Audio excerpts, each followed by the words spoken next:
নমস্কার বন্ধুরা, আপনারা দেখছেন বঙ্গবাংলা আপডেট ইউটিউব চ্যানেল। পুনরায় কলকাতা হাইকোর্টে বড়সড় রদবদল। এবার ৩২,০০০ শিক্ষকের মামলা কার দায়িত্বে? কলকাতা হাইকোর্টে মামলার রোস্টার বদল হয়েছে। বিভিন্ন বেঞ্চে মামলার দায়িত্বে থাকা বিচারপতিদের দায়িত্বে বেশ কিছু পরিবর্তন আনা হয়েছে। এই পরিবর্তনের ফলে এখন থেকে শিক্ষা সংক্রান্ত মামলা শুনবেন বিচারপতি তপব্রত চক্রবর্তী এবং বিচারপতি ঋতব্রত কুমার মিত্রের ডিভিশন বেঞ্চ। এই পরিবর্তন আজ অর্থাৎ ২২শে জুলাই ২০২৫ থেকে কার্যকর হবে। শিক্ষার মামলার দায়িত্বে নতুন বিচারপতি।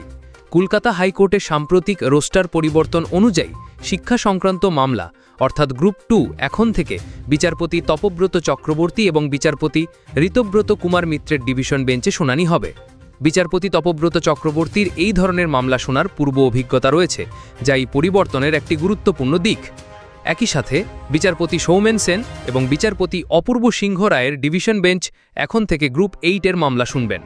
এর মধ্যে রয়েছে রাজ্য সরকারের নতুন এসএসসি নিয়ম এবং দ্বিতীয় এসএলএসটি রায় সংক্রান্ত মামলা। একক বেঞ্চেও পরিবর্তন। শুধু ডিভিশন বেঞ্চেই নয়, একক বেঞ্চেও শিক্ষা সংক্রান্ত মামলার দায়িত্বে পরিবর্তন আনা হয়েছে।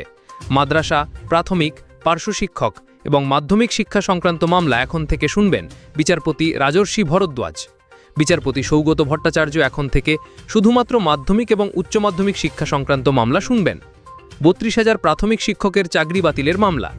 কলকাতা হাইকোর্টে সবচেয়ে আলোচিত মামলাগুলির মধ্যে অন্যতম হল ৩২,০০০ প্রাথমিক শিক্ষকের চাকরি বাতিলের মামলা। এই মামলার দায়িত্বে কোনো পরিবর্তন আনা হয়নি। বিচারপতি তপব্রত চক্রবর্তীর বেঞ্চেই এই মামলার শুনানি চলবে। প্রধান বিচারপতি এর আগেই এই মামলার দায়িত্ব বিচারপতি তপব্রত চক্রবর্তীকে দিয়েছিলেন। এই মামলার শুনানি প্রায় শেষ পর্যায়ে। ক্ষতিগ্রস্তদের পক্ষের আইনজীবীদের সওয়াল প্রায় শেষ হয়ে এসেছে। আশা করা হচ্ছে যে আর কয়েকদিনের মধ্যেই এই মামলার শুনানি প্রক্রিয়া সম্পন্ন হবে।